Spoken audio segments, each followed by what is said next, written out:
Hi, ఎలా ఉన్నారు అందరూ? చాలా రోజులైంది మిమ్మల్ని అందరినీ కలిసి వీడియో చేసి.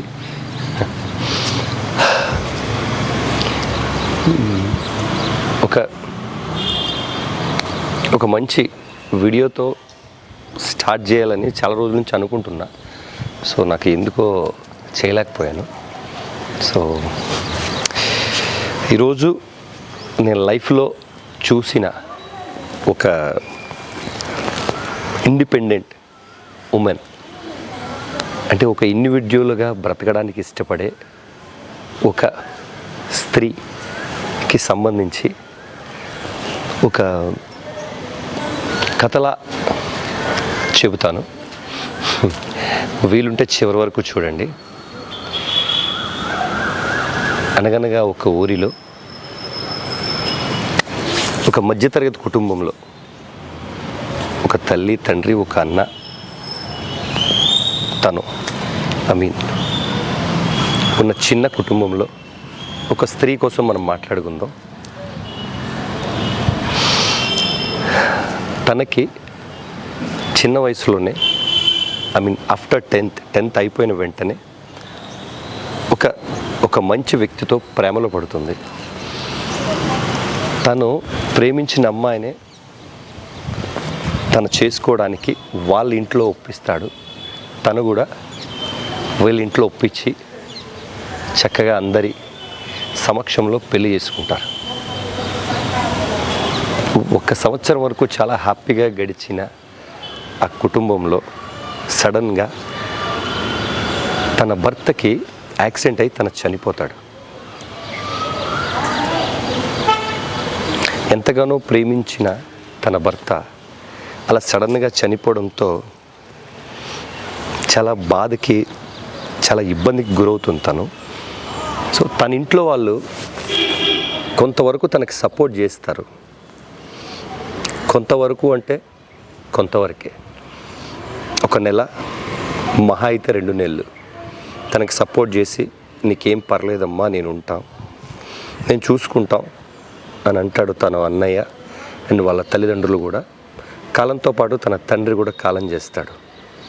సో నెమ్మదిగా తన మీద ఉన్న ప్రేమ, జాలి నెమ్మదిగా ప్రతి ఒక్కరికి పోతుంది. ఎందుకంటే ఎవరి పర్సనల్ సమస్యలు, ఎవరి వ్యక్తిగత సమస్యలు వాళ్ళకు ఉంటాయి. కాబట్టి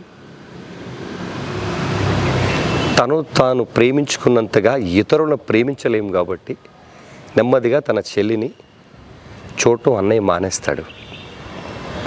తను మ్యారేజ్ చేసుకుని తను మంచిగా సెటిల్ అవుతాడు. సో తన తల్లి తిను ఉంటారు. అంతటి ఇబ్బందిలో కూడా తను ఎటువంటి చెడు ఆలోచనలు లేకుండా తన కాలు మీద తను నిలబడాలనే ఆలోచనతో తను ఎక్కడైనా జాబ్ చేయాలని తను ఆలోచించి తన తల్లితో చెప్తుంది, నేను ఎక్కడైనా జాబ్కి జాయిన్ అవుతానమ్మా, ఇలా ఎన్ని రోజులు ఉంటాం అని అడిగితే తన తల్లి అంటుంది, చాలా చిన్న వయసులో నీ భర్త చనిపోయాడు కదా, ఒక మంచి వ్యక్తిని చూసి పెళ్లి చేసుకో, నేను ఇంకా ఎన్ని రోజులు బ్రతికి ఉంటానో తెలియదు కదా అని అంటుంది. తను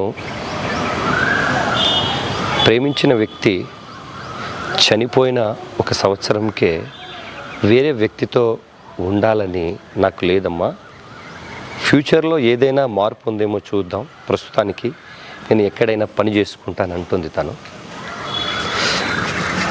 అలా తన తెలిసిన చోటలా, తన స్నేహితుల దగ్గర తెలిసిన చోటలా తను పని అడగడం మొదలు పెడుతుంది. తను డిగ్రీ పూర్తి చేసి ఉంటుంది, పని అడగడం మొదలు పెడుతుంది. చివరికి ఒక ఆఫీస్లో తను పని కుదురుతుంది. తనని ఉద్యోగానికి వెళ్ళినప్పుడు వచ్చినప్పుడు మొదట్లో జాలిపడిన ప్రతి ఒక్కరూ తన మీద వేరే ఆశతో చూడడం మొదలు పెడతారు. అంటే ఒక భర్త లేని స్త్రీని, ఒక మగ తోడు లేని అమ్మాయిని ఈ సమాజం ఇప్పటికీ ఎలా చూస్తుందో మన ప్రతి ఒక్కరికి తెలుసు. తనతో పైకి ఎంత మంచిగా మాట్లాడినా వాళ్ళ చూపులకు సంబంధించి తను ఎవరు ఎటువంటి దృష్టితో ఉన్నారో తను గ్రహించగలుగుతుంది. అయినా సరే తనను తాను పోషించుకోవడం కోసం తన ఉద్యోగంలో జాయిన్ అవుతుంది. ఆ ఉద్యోగంలో కూడా అందరూ మగవాళ్ళే ఉంటారు, తను ఒక్కరితే ఆడది ఉంటుంది. చేసే ప్రతి పని చోట అడ్డుపడుతూ ఉంటారు, ఏదో ఒక విషయంలో తనని ఇబ్బంది పెడుతూ ఉంటారు. ఇంత ఇబ్బందులలో కూడా ఇంత విపరీతమైన ఇరిటేట్ చేస్తున్న కళ్ళును చూసి కూడా తన పని తాను చేసుకుంటూ ముందుకు వెళుతూ ఉంటుంది. ఇటువంటి ఆడది ప్రతి ఒక్కరికి చులకనగా కనిపిస్తుంది.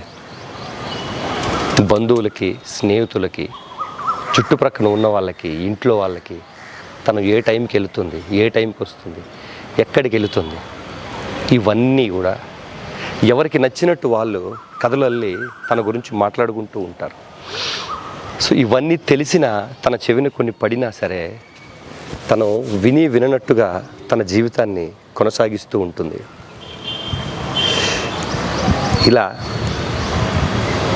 ఎంతోమంది తన పెళ్లి జీవితం బాగోకపోయినా వాళ్ళ కాళ్ళ మీద వాళ్ళు నిలబడి వాళ్ళంతటా వాళ్ళే బ్రతకడానికి ఒక దారి చూసుకోవాలని జీవితంలో ఎన్ని ఇబ్బందులు ఎదురైనా వాళ్ళు నవ్వుతూనే అన్ని ఇబ్బందుల్ని ఛేదించి ముందుకు వెళ్ళిపోతూ ఉంటారు. వాళ్ళకున్న బాధ మనం చూస్తే మనకు తెలీదు, మనం వాళ్ళని ఓదార్స్తే మనకు తెలీదు, కేవలం వాళ్ళకి మాత్రమే తెలుస్తుంది. ఇటువంటి స్త్రీ మీ జీవితంలో కూడా చూసుంటే తనకి ఎంతో కొంత రెస్పెక్ట్ ఇవ్వండి. అట్లీస్ట్ తనని ఇరిటేట్ చేయకుండా, తనని ఇబ్బంది పెట్టకుండా, తనకి సాయం చేయకపోయినా పర్వాలేదు, తనని ఇబ్బంది పెట్టకుండా ఉండడానికి ట్రై చేయండి. తన బ్రతుకుతుంది. సాయం చేస్తే మహా అయితే ఒకరోజు చేస్తారు, వారం రోజులు చేస్తారు. ఎవరికైనా జీవితాంతం సాయం చేయలేరు కదా. కాబట్టి ఎదుటివారి జీవితంని చులకనగా, తప్పుగా, మనకి నచ్చినట్టుగా ఊహించటం మానేయండి. నా ఎదురుగే చాలా జీవితాలు నేను చూస్తున్నాను. ఇది ఎక్కడి నుంచో అనుకుని రాసిన కథో, చదివి రాసిన కథో కాదు. ఇది కథే కాదు, చూసినది. ఎందుకో మీతో షేర్ చేయాలనిపించింది. నాకు తెలిసి చాలామంది ఉన్నారు ఇలా, అంటే లోపల ఎంత బాధ ఉన్నా పైకి మాత్రం నవ్వుతూ తన కుటుంబాన్ని, తన తల్లినో, తండ్రినో, పాపనో, తన బిడ్డనో పోషించుకొని మగరాయుళ్ళ జీవనం సాగించే మా భారత స్త్రీలకు salute. Thank you so much. ఏదో ఒక టాపిక్తో వీడియోస్ మొదలు పెట్టాలని అనుకున్నా. ఎందుకో నాకు ఈ టాపిక్ మాట్లాడాలనిపించింది, మీతో షేర్ చేసుకోవాలనిపించింది. ఇది ఎక్కడ రాసుకోలేదు, ఎక్కడ అనుకోలేదు, నాకు అనిపించింది మీతో చెప్పా. సో నచ్చితే కామెంట్ చేయండి. Thank you so much. Prashu మన తెలుగోడు. వేరే కథతో మళ్ళీ కలుద్దాం. జై హింద్.